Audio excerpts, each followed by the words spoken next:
Number 3. I'm a 22-year-old girl. I was looking on Craigslist to buy a couch for my new apartment a month ago. I found something I thought seemed like a good deal. From the pictures, the couch seemed to be in great shape. The seller wanted to be contacted by email. His email was mexicanpoppy666@hotmail.com. I felt that email was a bit off-putting, but I still went ahead and emailed the man my offer. He responded within 5 minutes, accepting the offer and asking for my address. I honestly felt uncomfortable with his asking. I did not want a stranger coming to my house. I suggested that I just come to his house to pick it up, but he continually insisted that he come to my house. Eventually I stopped responding, and a day later, he emailed me again, giving me his address. I didn't know if I should go at that point, but it seemed like a steal, almost too good to be true, and according to his address, he didn't live too far. So I got in my van and drove over to the seller's house. I immediately noticed that the house was a bit smaller than all the other houses on the block. When I rang the bell, a middle-aged man wearing a baseball cap answered the door. He gave me a huge smile and invited me in. I was immediately feeling uneasy. He led me into his living room, and I saw the couch. Immediately, I saw scuff marks and small tears in the couch. It was not at all in the shape that it appeared in the ad. I commented on this, and he just smiled and offered to lower the price. I told him I'm not interested, and here's where things started getting creepy.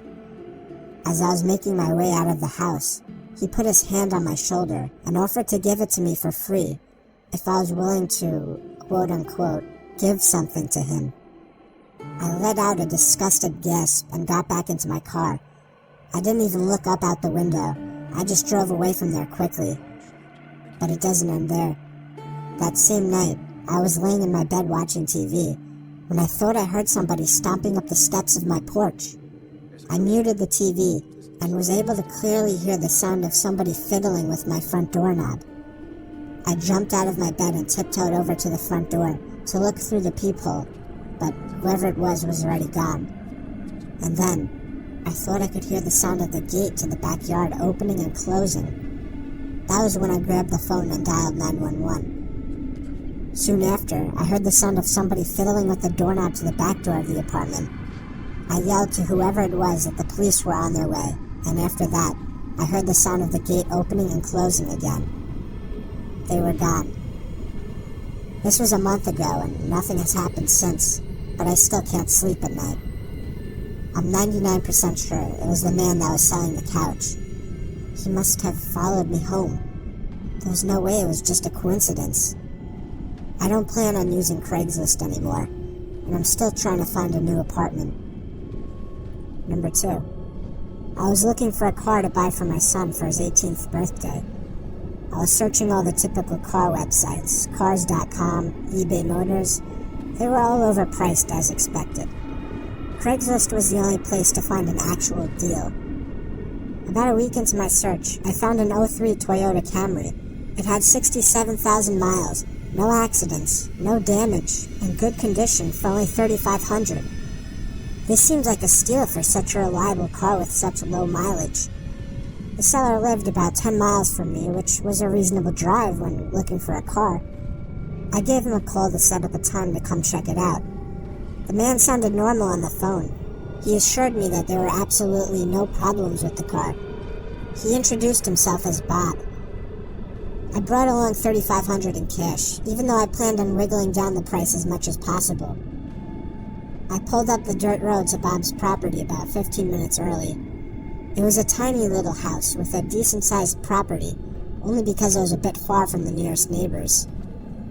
The garage was open, so I walked over to see if anybody was inside, but except for an unusual amount of car parts, it was empty. The car was nowhere in sight. The only car on the property was an old pickup truck. I went over to the front door to check the house numbers. It was the right address. The doorbell button was missing, so I knocked on the front door. I knocked for exactly 5 minutes before deciding to give the man a call. So I dialed his number, and I heard the sound of his cell phone ringing from inside the house. I was extremely confused at this point. Now I knew I had the right house. I didn't understand why, if he was home, why he wasn't answering.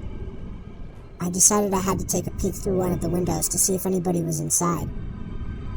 Peering through the glass, I couldn't really see much as it was pretty dark inside the house. I saw a very old-fashioned dining room set, but across from that, I saw somebody standing at the back door of the house, staring outside.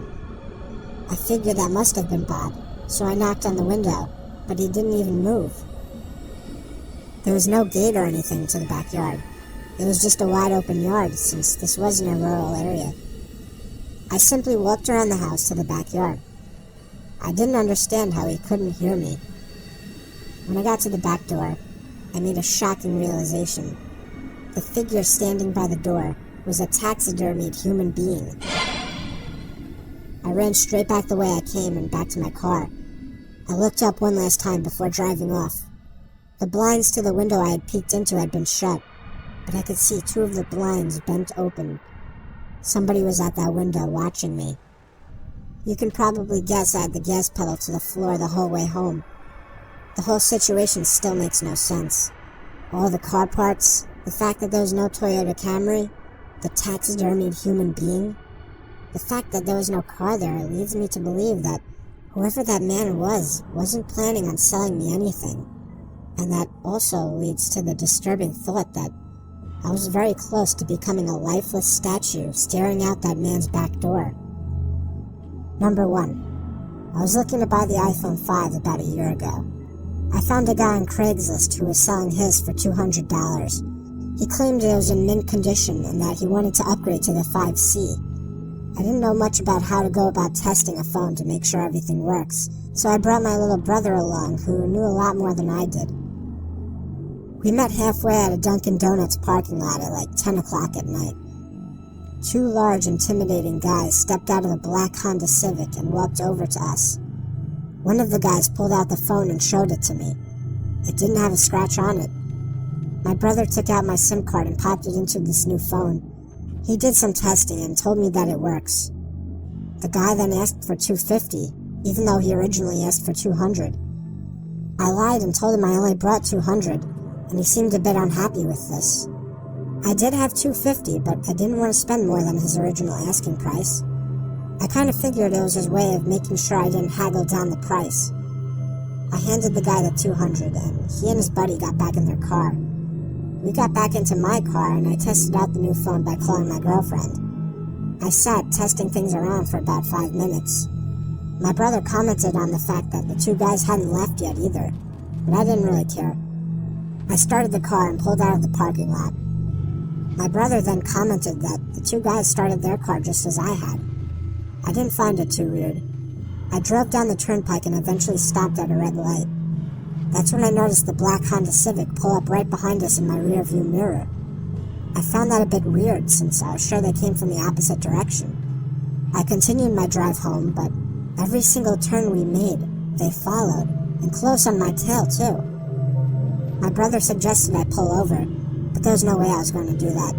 I knew those guys were looking for trouble. It got to the point where I was trying to lose them and started driving dangerously. If they needed something, they would call or at least honk their horn, but they were looking for some kind of trouble. I tried something risky to lose them. At an intersection, the light had just turned red. I floored it across the intersection before any of the cars would begin to pass. My brother shouted at me, calling me stupid and crazy, but it worked. They didn't follow. We got home after the extra long drive. My heart was still racing from the intensity of the situation. I was just happy I got a working phone for such a low cost. Later that night, I was playing around with the phone, trying to set some things up before going to bed. My parents and brother were already asleep at this point, and just then, the sound of 2 car doors slamming shut outside interrupted me. I looked out my window, and I felt like my heart completely stopped.